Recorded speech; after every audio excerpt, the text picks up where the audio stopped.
오늘 우리에게 주신 하나님의 말씀은 요한복음 시리즈 15번째 시간 요한복음 12장 20절부터 27절까지 말씀입니다. 찾으셨으면 제가 봉독합니다. 명절에 예배하러 올라온 사람 중에 헬라인 몇이 있는데 그들이 갈릴리 벳세다 사람 빌립에게 가서 청하여 이르되 선생이여 우리가 예수를 배웁고자 하나이다 하니 빌립이 안드레에게 가서 말하고 안드레와 빌립이 예수께 가서 여쭈니 예수께서 대답하여 이르시되 인자가 영광을 얻을 때가 왔도다.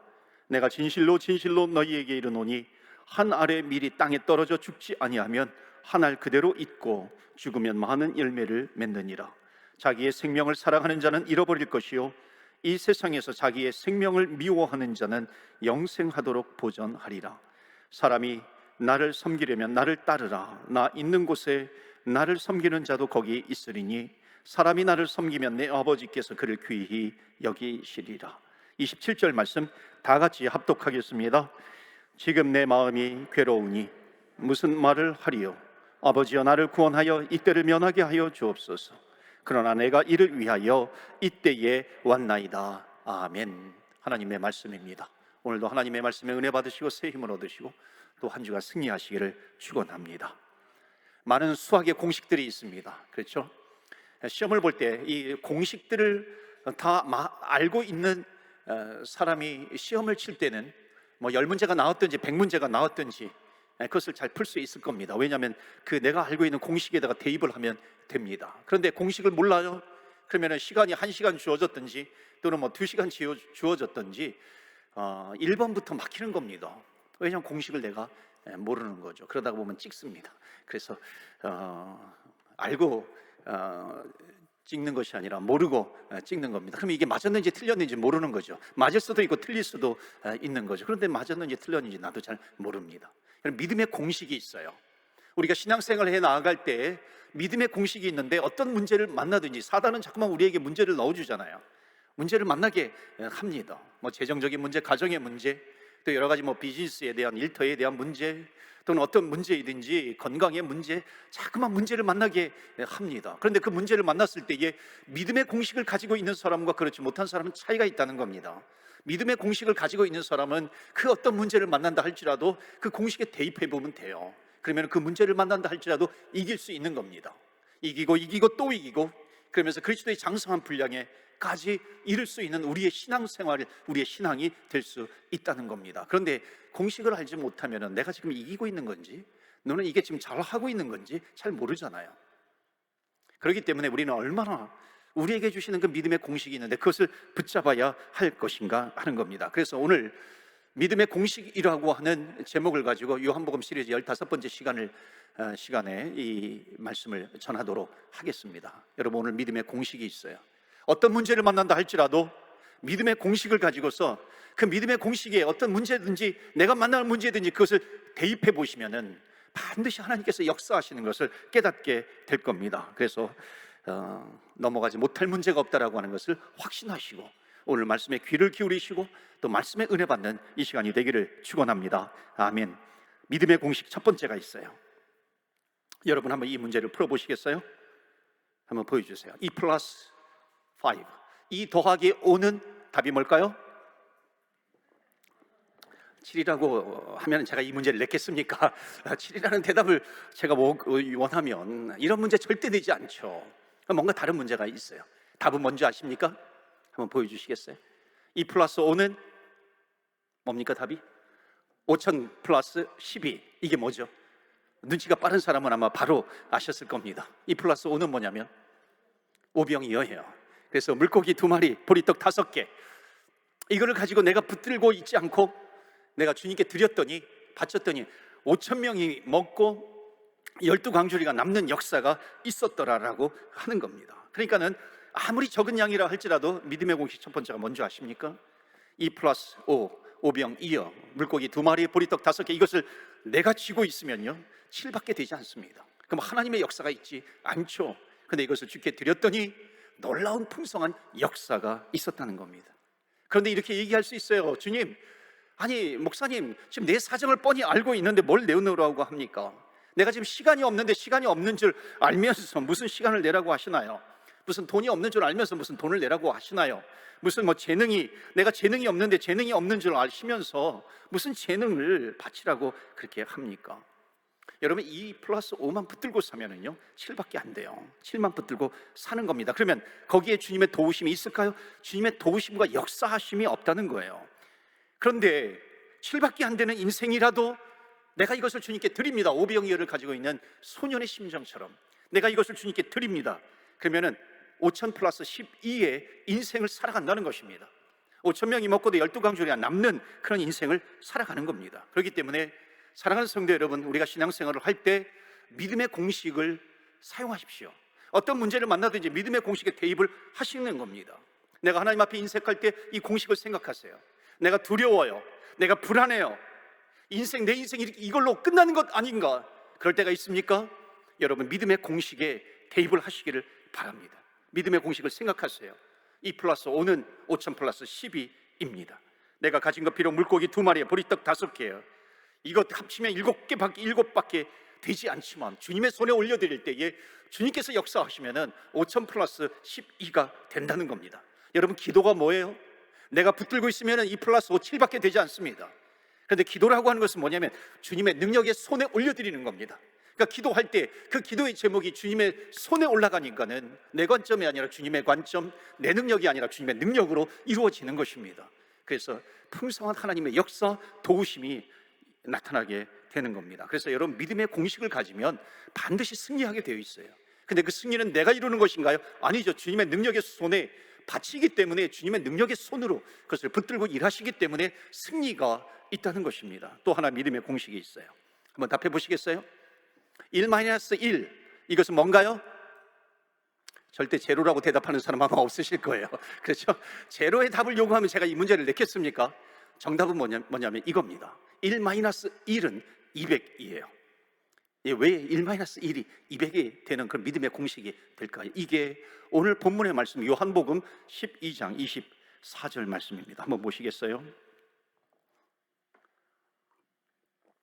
내가 진실로 진실로 너희에게 이르노니 한 알의 밀이 땅에 떨어져 죽지 아니하면 한 알 그대로 있고, 그러니까는 한 알이 그대로 있는 거예요. 죽지 않으니까는.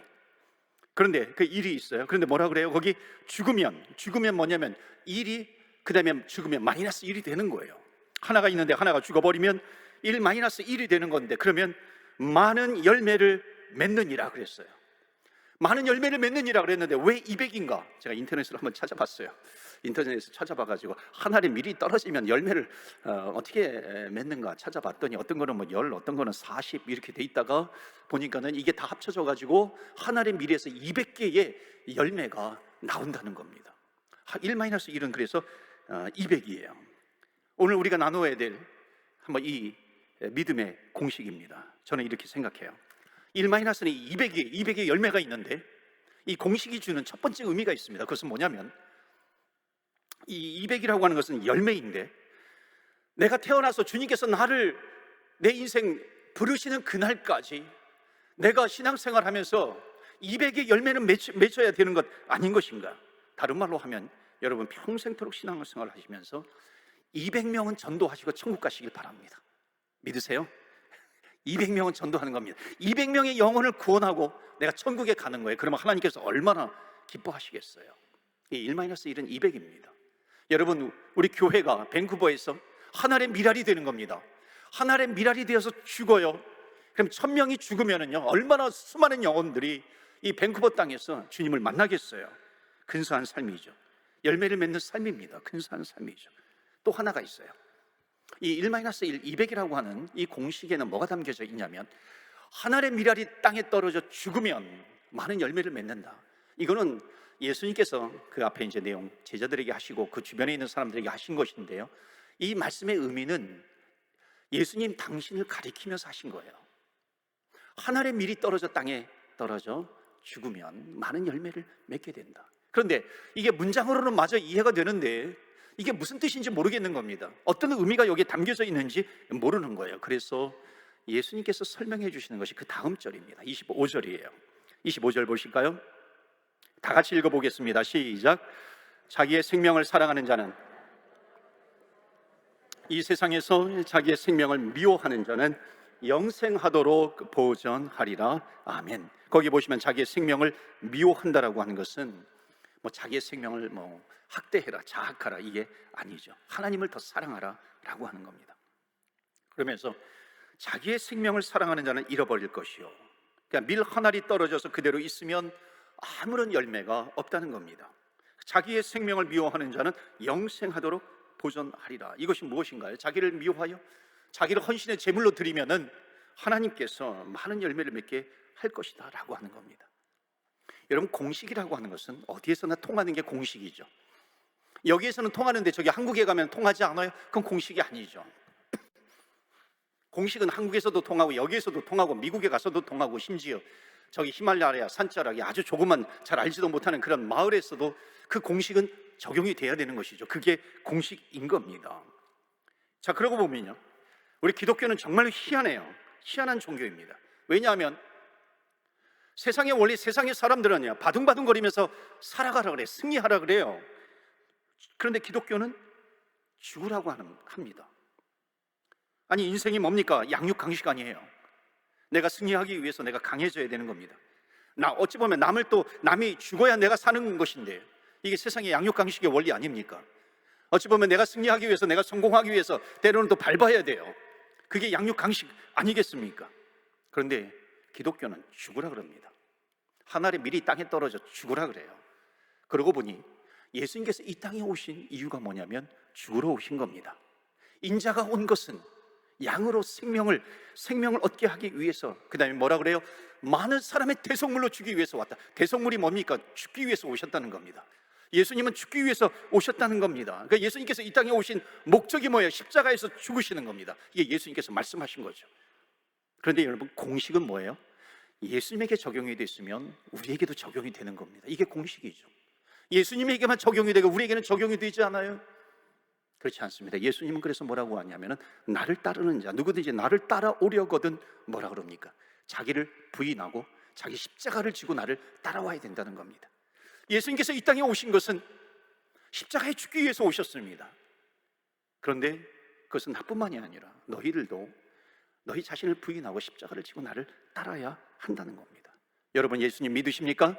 여러분, 예수님 믿으십니까? 그러면 여러분 아멘 하실 겁니다. 여러분, 아멘 하시면요, 예수님을 믿는다라고 하는 것은 뭐냐면은 내가 십자가를 지고 가는 거예요. 내 등 뒤에 십자가가 있습니다. 눈에 보이지 않지만 십자가가 내 등 뒤에 있어요. 십자가를 지고 가는 겁니다. 십자가를 지고 가면은 예수님께서는 그 십자가를 짊어지시고 계속해서 가시다가 골고다 언덕에 십자가를 꽂아놓고 거기에서 죽으신 겁니다.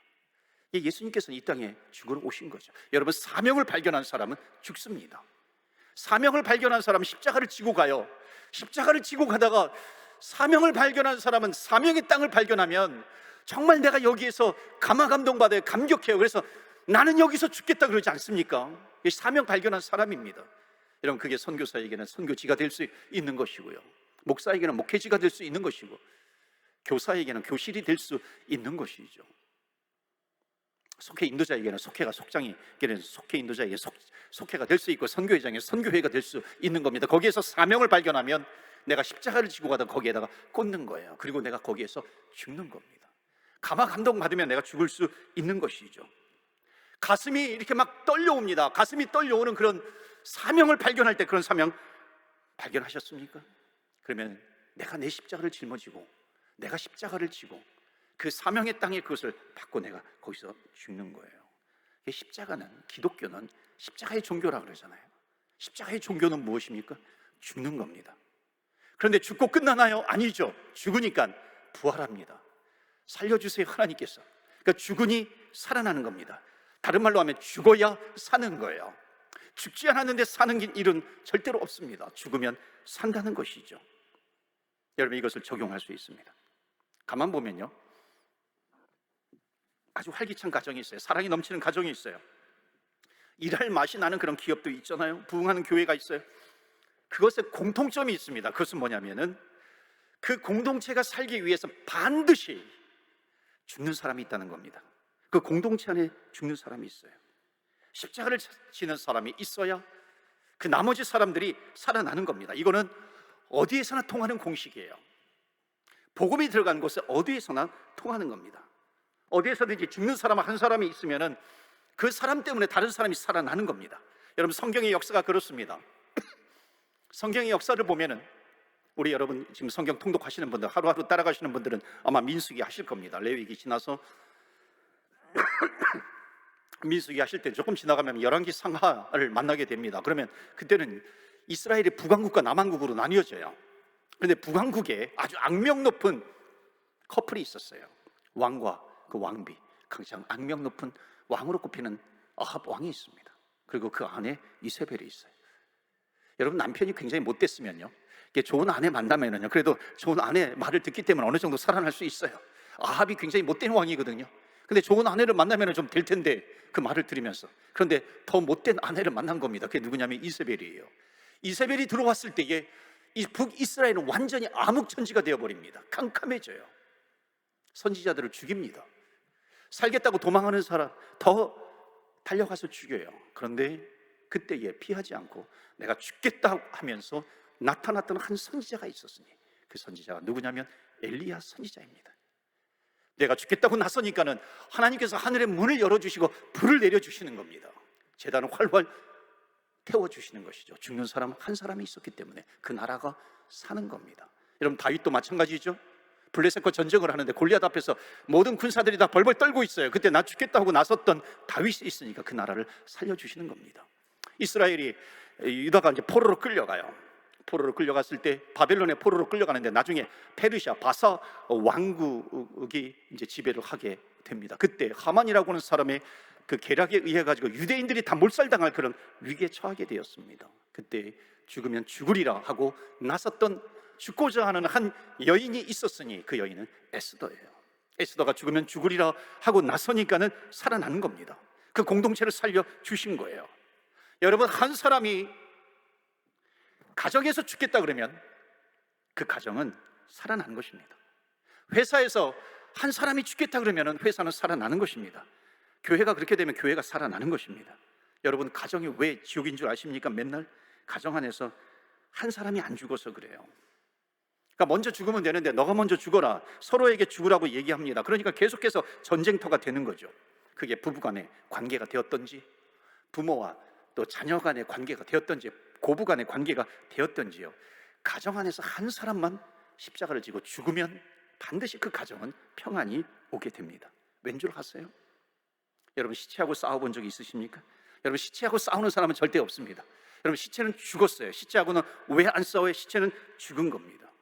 시체하고서 너가 잘났냐 내가 잘났냐 그러면서 싸우는 사람이 없다는 겁니다. 무엇을 얘기해요? 죽어버리면 싸움은 끝나는 겁니다. 가정에서 십자가 지고 내가 죽으면 싸움이 돼야 싸우는 거죠. 자연스럽게 평화가 오게 됩니다. 그러니까 여러분, 같이 죽어야 돼요. 싸우는 이유가 뭐냐면 둘이 다 살아있어서 그래요. 둘 다 죽어야 됩니다. 그런데 둘 다 죽지는 못하잖아요. 그러면 안 되잖아요. 그러니까 한 사람이라도 죽으면요, 싸움은 절대로 되지 않는 겁니다. 그런데 둘 다 죽을 수 없기 때문에, 그래서 한 사람이라도 죽어야 그 가정에 평안이 오게 되는 겁니다. 가정에서 한 사람은 잘 죽어도요, 십자가를 지고 죽어도 되는 거예요. 그런데 그런 분이 있어요. 목사님 몰라서 그러는 거죠. 몰라서 못하나요? 내가 죽으면 저 인간도 죽어야 되는데 저 인간은 죽지 않으니까는, 나는 죽었는데 저 인간은 안 죽으니까 어떻게 나만 죽겠어요? 나는 죽는데, 또는 저 인간은 죽지 않으니까는 내가 죽는다 그러니까 저 인간은 살아나가지고 더 날뛰니까 난 죽을 수가 없어요 그러는 겁니다. 여러분, 이건 절대 죽는 게 아니죠. 이건 그냥 기절한 겁니다. 잠시 기절한 것 뿐이죠. 말씀을 듣고서 내가 죽어야지 그러는데 나가면은요, 내가 죽어야지 그러니까 더 의기양양해서 아주 날뛰고 있어요. 내가 그거 보기 싫어가지고 내가 죽지 못하겠어, 다시 살아나는 겁니다. 그래가지고 싸움이 되는 거예요. 죽지 못하는 겁니다. 정말 못 죽어요. 왜? 죽으면 나만 손해 받을 것 같거든요. 근데 여러분, 정말로 죽지 못하는 이유가 뭔지 아십니까? 왜 죽지 못하냐면, 죽지 않는 게 문제가 아니라 죽고 나면 주님께서 역사하시는데 주님께서 역사하신 것을 믿지 못하기 때문에 그런 거예요. 원인은 여기에 있습니다. 내가 그리스도와 함께 십자가에 못 박혔나니 그런즉 이제는 내가 사는 것이 아니라 주님께서 살아나게 되면은 되는데, 그래서 하나님, 나는 죽지 못하겠어요. 그러나 내가 주님 앞에 내려놓고 나를 죽이겠습니다. 주님께서 역사해 주시옵소서. 주님을 의지합니다. 그러면은 죽는 거예요. 그런데 예수님을 못 믿어서 내가 죽지 못하는 겁니다. 예수님이 안 나타나실까 봐, 예수님께서 해결해 주시지 않을까 봐 죽지 못하는 겁니다. 여러분 마찬가지예요. 어디에서나 마찬가지입니다. 교회도 마찬가지요, 가정이 마찬가지요, 회사 마찬가지입니다. 한 명이 죽으면 다 사는 거예요. 한 사람이 십자가를 지면은 여러 사람이 다 살아나는 것입니다. 여러분, 죽는다라고 하는 것을 실제적으로 현실적으로 표현하면 이겁니다. 져주는 거예요. 져주는 것. 이기려고 하지 말고 져주라는 것이죠. 그래서 지는 게 이기는 것이다. 여러분 많이 들어보셨을 겁니다. 이게 기독교 정신이에요.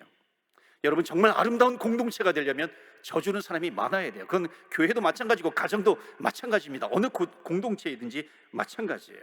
여러분, 문제가 많은 교회가 숫자가 많아서 문제가 많은가요? 아니에요. 숫자가 작아도요, 서로 이기려고 하면은 문제가 생기는 겁니다. 결코 평안할 수가 없어요. 그런 가정 평안할 수가 없다는 겁니다. 너를 살리기 위해서 내가 죽겠다. 너를 살리기 위해서 내가 죽겠어. 내가 하나님의 미랄이 되어서 땅에 떨어져 죽겠다. 그러면 천국을 이루어가는 것입니다. 제가 어렸을 때 들은 그 설교 가운데 많이 들어보셨을 거예요. 천국에 대한 설교. 그때 너무 감동적이었어요. 잊혀지지가 않아요. 천국은 어떤 사람들이 사는 곳인가? 천국에 가는 사람과 지옥에 가는 사람들이 똑같은데 거기서 밥을 먹어야 되는데 손을 굽히지 못한다는 겁니다. 이 팔을 굽히지 못하기 때문에 지옥에서는 내가 먹으려고 하다가 내가 이 음식이 내 입으로 들어가지 않으니까 다 굶어 죽는 게 지옥이다. 근데 천국은 어떤 곳이냐면 팔을 굽히지 못하지만은 상대방을 떠먹여 주는 겁니다. 내가 죽고 너가 살아야 된다. 내가 죽고 너가 살아야 된다. 이것이 천국이라는 것입니다. 서로 지겠다고 하는 사람이 넘쳐나는 곳. 지는 것이 하나도 자존심 상하지 않아요. 지는 것이 하나도 두렵지 않고, 졌다고 조금 더 부끄럽지 않는, 여러분 그런 곳을 뭐라고 부르는지 아십니까? 두 글자예요. 처치, 교회입니다. 교회는 부족한 사람을 품을 줄 알아야 하는 곳이에요. 옛날 시골에 남자 둘이 있었어요. 옛날 이야기입니다. 남자 둘이 살고 있었는데 한 사람은 좀 똑똑해요. 근데 또 한 친구는 덜 똑똑합니다. 좀 멍청해요. 둘이 구구단을 가지고 싸우는 겁니다. 그러니까 한 친구는 4728이라 그러는데 그 옆에 있는 친구는 조금 좀 덜 떨어진 것 같아요. 4727이라고 우기는 겁니다. 그러니까 계속 친구들인데 서로 계속 우기니까 답이 없어요. 그래가지고 그 마을에, 그 고을에 그 원님을 찾아간 겁니다. 원님을 찾아가가지고 엎드려가지고 사또 나으리 그러면서 4728 아닙니까? 그런데 이 친구가 자꾸만 4727이라고 우기는 거예요. 그러니까 그 사또가 그 4727이라고 우기는 친구에게, 여봐라, 너가 4727이라고 우겼느냐? 예, 사또 나으리 4727 아닙니까? 4727인데 이 친구가 자꾸만 4728이라고 우기는 겁니다. 그러면서 서로 티격태격 계속 그 자리에서도 싸우는 거예요. 그래서 그 이야기를 가만히 듣다가 사또가 마지막 판결을 내립니다. 여봐라, 4727은 풀어주고 4728 저놈을 곤장을 매우 쳐라, 그렇게 한 겁니다. 그 나중에 이 4728이라고 주장했던 이 친구가 곤장을 맞으면서 너무 억울한 거예요. 그래서 사또 나으리 억울합니다. 4728 아닙니까? 저는 너무 억울해요, 맞는 게. 그랬더니 이 사또가, 야 이놈아, 4728이라고 하는 것은 너도 알고 나도 알아. 그런데 그것 가지고 4727하고 너가 싸우고 있느냐? 그게 더 나쁘다. 4727은 멍청한 것이고 4728이라고 주장하는 4728, 너는 더 나쁜 놈이다. 그렇게 얘기를 하면서 매우 곤장을 쳐라 그랬다는 것이죠. 여러분, 이것은 무슨 얘기냐면 져줘야 된다는 겁니다. 이겨서 이기는 것이 아니라고 하는 것이죠. 져야 이기는 것이라는 겁니다. 그러니까 여러분 생각하세요. 나에게 상처를 줘요? 자기 잘났다고 외치는 사람이 있어요? 주변에 그런 사람이 있습니까? 그러면 저 사람은 4727이구나 4727이구나 그렇게 생각하면 되는 겁니다. 그러고 보면요, 우리가 하나님 앞에 4728 인생으로 우리가 하나님 앞에 섰을까요? 우리는 알고 보면 다 4727이에요. 주님 앞에, 주님께서 정말 이기고자 하시면은요, 그 앞에서 살아날 사람이 아무도 없을 겁니다. 그렇죠? 그런데 주님께서 우리를 받아주시고 우리를 용서해 주시고, 그러니까 우리가 살게 된 겁니다. 우리는 하나님의 미랄이 되어서 땅에 떨어져 죽는 인생이에요. 그러면 놀랍게도요, 내가 죽었는데, 내가 죽으니까 어떤 역사가 있냐면은 바로 오늘 말씀에 보면은 고린도후서 2장 13절입니다. 14절, 항상 우리를 그리스도 안에서 이기게 하시고. 나는 죽었다 그러는데 그리스도께서 이기게 하시는 그런 놀라운 역사가 있다는 것입니다. 여러분, 주님은 어떻게 이기셨어요? 주님께서 이기시는 방법이 있습니다. 주님께서 무슨 총칼을 들고서 이기셨나요? 그렇지 않죠. 주님께서는 하늘의 영광의 보좌를 버리시고 이 땅에 내려오셨어요. 인간의 몸을 입으시고 심지어 종의 형체를 가지시고, 아니면 종보다도 더 사형수가 되어서 십자가에 달리는 인생. 누가 침을 뱉으면은 그 침 뱉음을 계속 당하고, 뺨을 치면은 뺨을 맞을 수밖에 없고, 이런 조롱당하는 그 인생으로, 저주는 인생이에요. 그런데 놀라운 것은 하나님께서 그를 죽은 자 가운데서 살리시사 땅 위에 있는 권세나 땅 아래에 있는 권세나 모두 그의 이름 아래 굴복하게 하시고 무릎 꿇게 하시고 하나님께 영광을 돌리게 하시느니라. 누가 살려주셨어요? 하나님께서 살려주시는 그 놀라운 역사가 있다는 겁니다. 내가 죽으면 내 안에 계신 주님께서 역사하시는 거예요. 여러분, 진정한 승리, 진정한 이김, 그것은 무엇입니까? 내가 하는 것입니까? 아니죠. 내 안에 계신 주님께서 살아계시는 거예요. 그래서 오늘 마지막 공식이 있어요. 1-1은 200인데 아니에요. 이것을 초월합니다. 1-1은 지저스, 예수 그리스도입니다. 이게 바로 갈라디아서 2장 20절입니다. 내가 그리스도와 함께 십자가에 못 박혔나니 내가 죽은 거야. 그런즉 이제는 내가 사는 것이 아니요 오직 내 안에 그리스도께서 사시는 것이라. 십자가를 지는 인생이에요. 그 인생은 죽는 인생입니다. 사랑하는 성도 여러분, 죽으셨어요? 그렇다면 우리는 십자가를 지는 인생이 되어야 합니다. 옛날에 제가 몇 차례 말씀을 드렸는데, 한국 기독교 역사 가운데 제가 잊지 못하는 사건을 만났어요. 저는 늘 궁금했어요. 왜 한국에도 복음이 들어오고 중국에도 복음이 들어오고 일본에는 심지어 주변에 있는 나라들이 더 먼저 복음이 들어왔는데 왜 유독 한국만 이렇게 복음이 부흥하는 거야? 복음이 심겨져서 이렇게 30배, 60배, 100배 이상으로 부흥하게 되었는가? 그게 늘 궁금했어요.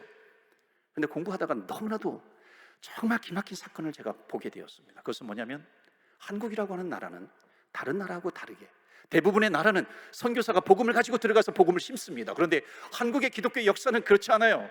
한국인들이 해외에 나가입니다. 중국이라든지 만주라든지 이런 곳에 가가지고 거기에서 복음을 만나요. 주님을 만나요. 그래서 그들이 복음을 가지고 한국으로 들어옵니다. 놀라운 역사예요.